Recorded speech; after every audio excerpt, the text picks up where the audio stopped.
Labas vakaras, brangiai. Na ir įdomi šį savaitę. Įdomi tokiais ir tarptautiniais įvykiais, nuo nelaimių Nepale iki to, kad labai daug žmonių po šią minutę dar sėdi be elektros. Ir man juokingiausia buvo tai, kai elektros tinklai ESO pranešė, kad jeigu nėra pas jūs elektros, tai jūs skambinkit.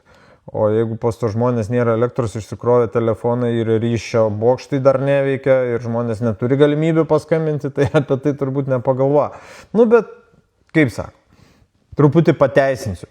Kas nedirba, tas ir neklysta, kaip ir viskas čia yra normalu, suprantama, bet kai jau kartojasi, tai jau pasidaro tiesiog nebenormalu ir nebesuprantama. Bet, na, linkim sėkmės, linkiu visiems tiem, kurie dar neturi elektros, kad vis dėlto pavyktų ir kuo greičiau jūs tą elektrą turėtumėt.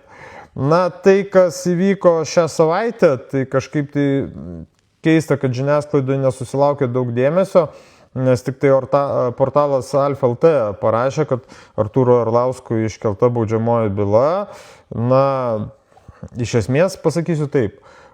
Šito viso įvykio pasiekmė tai yra tik tai daug palaikymo ir reklamos Artūrui Arlauskui prieš rinkimus. Tai čia jeigu galvoja, kad jie pakenks, tai čia žinokit priešingai padaro, jie čia tik tai padaro tam tikrą naudą, kad ar toks kaip Arlauskas geba apsiginti, kad atsiras advokatai, kurie sutiks jį apginti, tai čia be abejonės jau, jūs kaip ir matote, tų žmonių, kurie yra prieš visą šitą konservatininkų režimą kartu su visu to pidarastynu ir ta ukurnacikais tais visais, jų gretos daugėja, didėja ir tų žmonių vis daugiau ir realiai mes persveriam tą ir jie mato, jau jie ne tik tai pralaimi tą informacinį karą, jūs užeikit, bet jų pačių erdvėse ten po tais pačiais Delfi ir 15 minučių ir ten jūs matysit viešo erdvėje, kad ten nelaiko jų tą propagandą, tų rašliavų nesąmonių rašymas iš esmės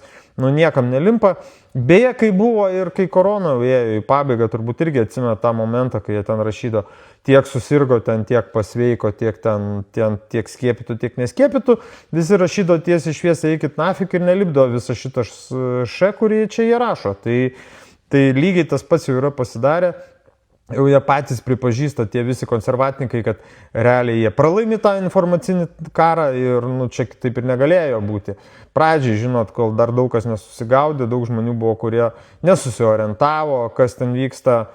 Aš suprantu, konflikto pradžioje viskas aišku, taip, pamatė tą agresiją, tos karinius veiksmus, ko pasaulis jau senokai buvo matęs, nors karai vyksta pasaulyje ištisai, tik tai ne viską mes matom. Tai tada žmonėm kilo, klausimai, kaip čia taip gali būti, šokas, pasipiktinimas aišku, ir kai šalia kažkas rėkia staugia, kas kaltas, tai tada kaip ir aišku. Bet dabar, kai pamatėm, viskas kaip jau einasi toliau ir kad ta neva auka, tai panašu, kad jinai ir nori būti ta auka, nes vietiniam korumpuotam veikėjam Ukrainom yra tai be galo pelninga ir naudinga ir dėl to visą tai vyksta. Tai daugybė žmonių tą pamatė, suprato, ir nebelimpa tas aukokite. Ne, viskas, visi sako, eikit jūs velniop, kiek jūs patys asmeniškai paaukojat.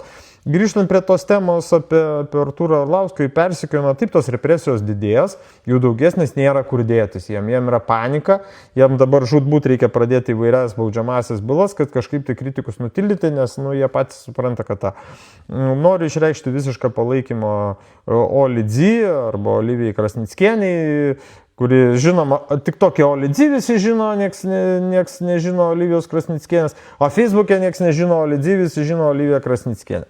Tai realiai irgi jos atžvilgių pradėtas ikiteisminis tyrimas, kreipėsi Šarūnas Jasikevičius, aš tik klausimą noriu užduoti kauniečiam. Kauniečiai, jūs tikrai rimtai norėtumėte tokio mero? Tai jisgi perduos viską, kas yra Kaune gero, atiduos viską ukrainiečiam. Absoliučiai. Arba iškraustys kauniečius, atkraustys ukrainiečius. Arba mečetės pristatys, ką jisai tą irgi žadėjo, nemokamai dalinti žemę, kad galėtų statytis mečetės. Ne kad skirtų pinigų, sakytų, aš skirsiu pinigų kokią bažnyčią suremontuos, kur galėtų daugiau žmonių ateiti, nusiraminti, kur daugiau turistų atvažiuotų, daugiau aplankytų objektų. Ne, sako, mes mečetės. Tai aš jau sakiau, jeigu jie Jasikevičius savo namuose mečetį padaro ir dėl to, aš man atrodo, niekas nesupyks, o jeigu ir paplosimės ten jam, kad o Šarai maladės, tu parodai kažką, kad iš savęs aukojo, o ne tik tai savo kasą. Tai šitas momentas ir nu ką, žinokit, viskas yra neblogai, matau aš viską labai pozityviai, tik tai nieko lengvai niekas negaus. Tai yra akivaizdu. Čia toliau gazina karu, gal čia gazina tuo, jie gazins, nes jeigu jie nustos gazinti karu, supraskit, konservatorių partija šakės. Ir šakės ne ta prasme, kaip tada Blinkevičiūtė pasakė, kad jiems šakės, bet jiems iš tikrųjų ateis ir kai kurie bus pamauti ant šakių. Tai jie toliau gazins, galų gale, puikiai proga pompuoti šitokius kalnus pinigų, kodėlgi to nedaryti, ir aš tada savaime suprantu, kad tai yra tiesiog biznis ir nieko asmeniško, o čia kažkokio apie Lietuvą, apie žmonės, konservatininkai gyvenime ir negalvoja, jie galvoja visada apie savo interesus. Na ir pabaigai noriu pasakyti, kad užeikite į puslapį 100 LF, šiandien vakare bus paviešinti dar 2 namelių Baltarusijoje vaizdo įrašai. Prioritetas, aišku, šitų namelių pardavimo bus tiem žmonėm, kurie pildė anketą. Dabar jų pakankamai turim, tai net tos nuorodos neviešinsiu, kaip užpildyti tą anketą, kad su tikslu įsigyti nekilnojamą turtą sodyboje Baltarusijoje už 15 eurų. Tai vienas paviešintas, dar šiandien dar 2 išeis ir jų yra daugybė. Tai tikrai, jeigu ir nepavyks šito nupirkti, nepergyvenkit, nupirksite kitą, jų čia rasim jų pilną, galėsite sutvarkyti ir dokumentus, ir žodžiu, turėti tokį planą B, jeigu, kaip sako, planas B, jeigu bus pradėtas vykdyti planas X dieną X. Tai greičiausiai čia tas variantas ir daugybė dėl to stengia, susirūpina savo saugumu. Na, jeigu gąsdina, turitegi teisę išsigąsti teisingai, kad, jeigu jie sako, baisu.